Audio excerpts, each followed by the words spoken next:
Just because we have invented something doesn't mean to say we should use it. We should be a lot more circumspect about it and use it if it's going to make the cities quieter, greener, more beautiful, better air quality, and a nicer place to live.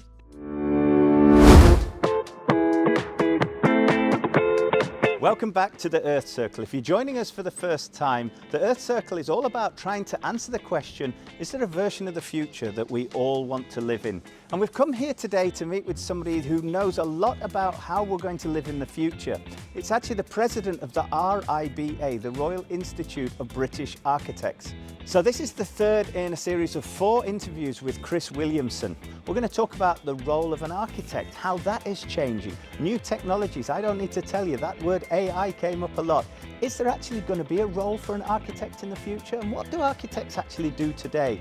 Well, Chris once again has some very in-depth and insightful ideas about what's going to happen to the role of an architect in the future.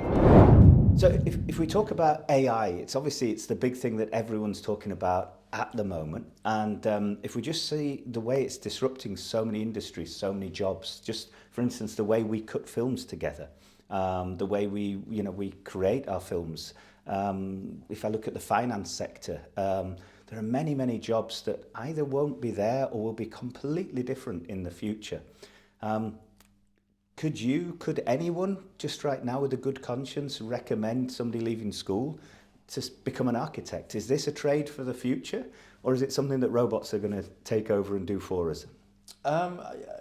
Great question. I think architecture's always changing, and we have this notion of Christopher Wren as the master builder, but the profession has evolved enormously since then, and even in my lifetime, it's changed completely. And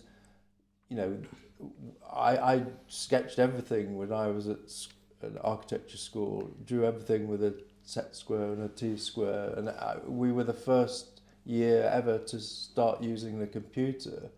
And then, now nobody in our office, it's really difficult to get anybody under the age of 30 to use a pencil anymore. You have to wait for them to build a BIM model, the model of the building, which I find quite frustrating. So I can't think without a pencil in my hand. But the profession has changed a lot in the last 40 years, but it will change even more rapidly. But I go to schools of architecture a lot and speak to students, and the things that I'm continually fascinated and pleased with the way that young architecture students are still keen, despite all the student debt, to start on their career, and they can see that it's changing. And that's also part of the reason I'm passionate about changing our lifelong learning and allowing people to create their own career and develop specialisms, because I think specialisms are going to be the way forward. Some students would love to do more community engagement or stakeholder management, or crafting buildings, on detailing buildings. So, and I think they are all architects, and we have this vision of going back to Christopher Wren, that the architect does everything. I think increasingly the architect does a little bit, and that has specialist knowledge. Yeah. But we still need to recognise them as an architect, not just the person that does the sketch on the napkin. It's the whole team. Yeah. We need to sort of redefine what an architect does, because it is going to change in the future, and anybody will be able to use AI to design their own house extension. Yeah. It's already being done.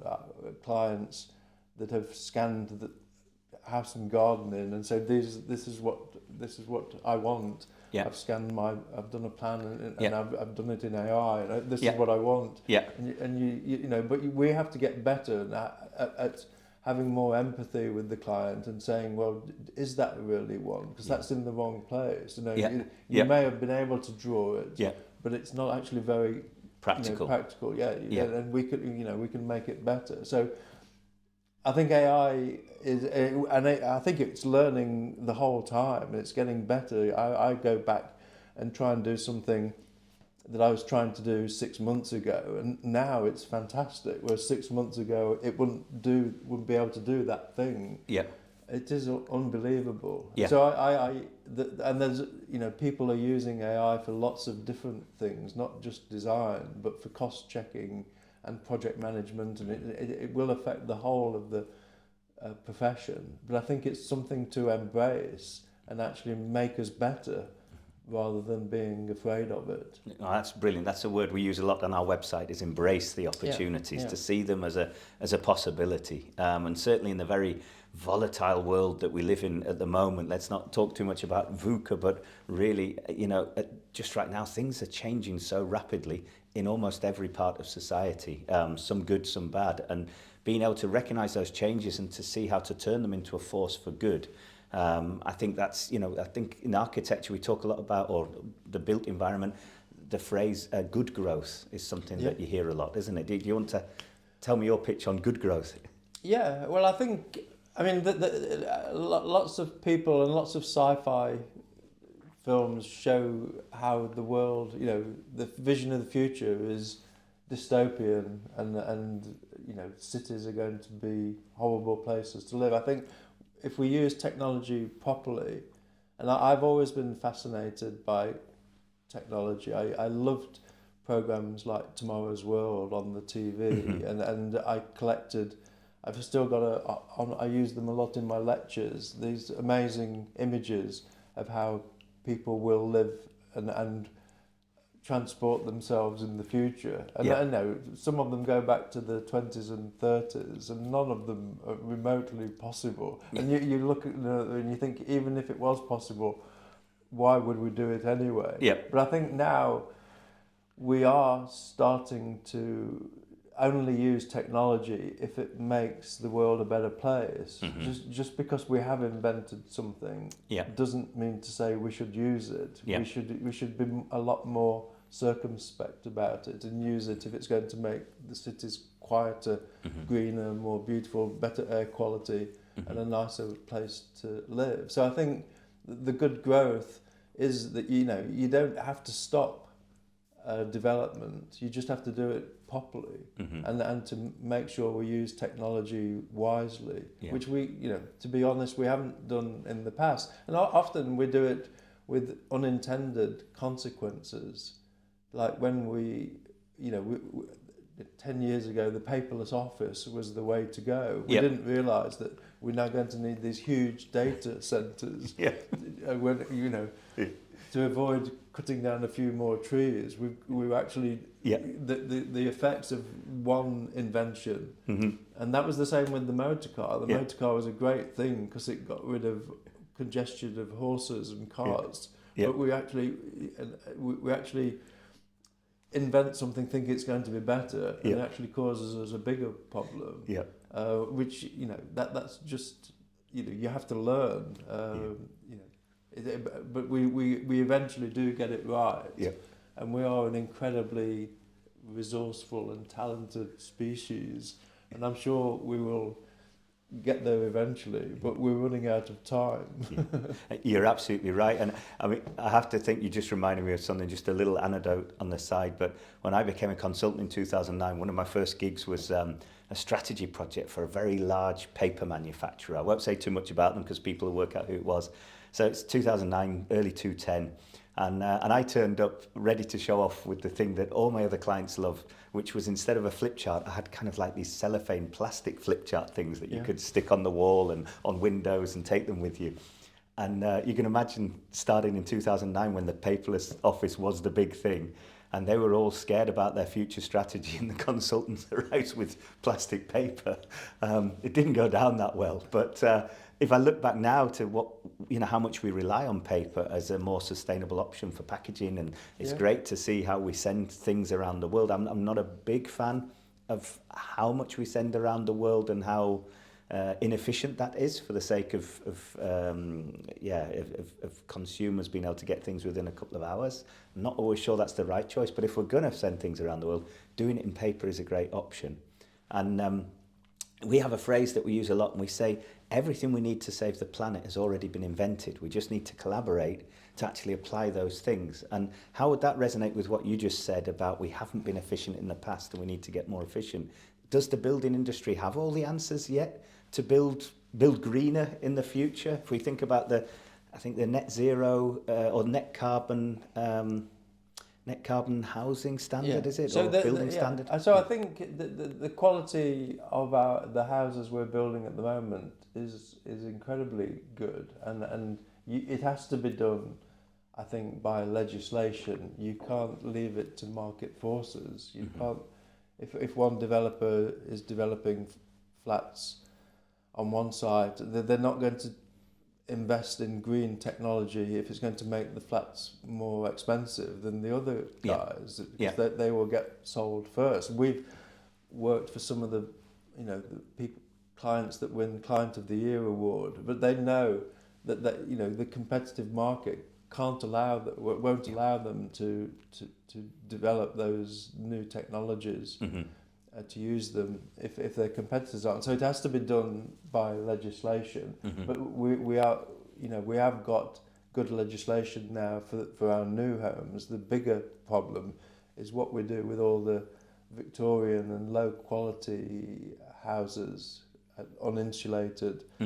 How you can insulate them without ripping off all the decoration on the inside or the appearance of the outside is a really difficult problem. And maybe the solution is to not mess around with the fabric too much, but to invest in ground source heat pumps and things, which has to be done on. You can't expect each individual homeowner to do it. It has to be a district scheme. So I think the cable providers will do it for TV. So we should be able to engineer a system and invest in our infrastructure to sort out those problems in a different way, I think. Well, it's interesting where I live in southern Germany. I mean, Germany has a heating law, so it was legislation came in. It's been, as usual with politics these days, there's more arguments than decisions, but it was put through. They've gone back a little bit on it now, but I think pretty much, certainly in the south of Germany, all new houses that are built will have an air heat pump. But again, if we come back to it, You've touched my life a couple of times. Our kids have moved out. We've got a big house. We need to move out of it. We're a bit scared of how much we have to tidy up and all the things we collected there over years. But we can't really have a heat pump at the moment because the house isn't efficient enough. And if we were going to stay there for the next 20 years, then we would insulate even more. We already did when we moved in, but times have moved on. And so, as you say, you've got these new technologies, but you also need to take the old housing and make them capable of benefiting from the technology, efficient enough. No, it is a problem, but it is, we have to tackle those problems, and and I think it's a great opportunity for architects as well to because they're individual problems. You can't there isn't one solution for everything. You have to look at each individual street and tackle. So I'd like to talk a little bit about you and your own journey, what got you to be the architect you are today. I mean, you really do have an amazing reputation. I tried hard to not big you up too much at the start of this podcast, but researching into you, it's amazing to see all the things you've achieved, and you've been involved in the awards that you've won and the impact that you've had on this industry. So I'd really, I'd like to really get that experience from you. But before we do this, just before we leave the subject of becoming an architect in the future and future housing, do you really think that the future is going to be a better place? We've talked about this dystopian thing, but you've got this reputation, you're a change maker. And I've read somewhere that you're impatient in a positive way, and I think we're quite akin there. There's a reason why my company's called Progress Factors. It's not called sit around and talk about it factors, Do you think we will build a better future, or do you think it's going to be too difficult to get everyone to come together and agree on things? I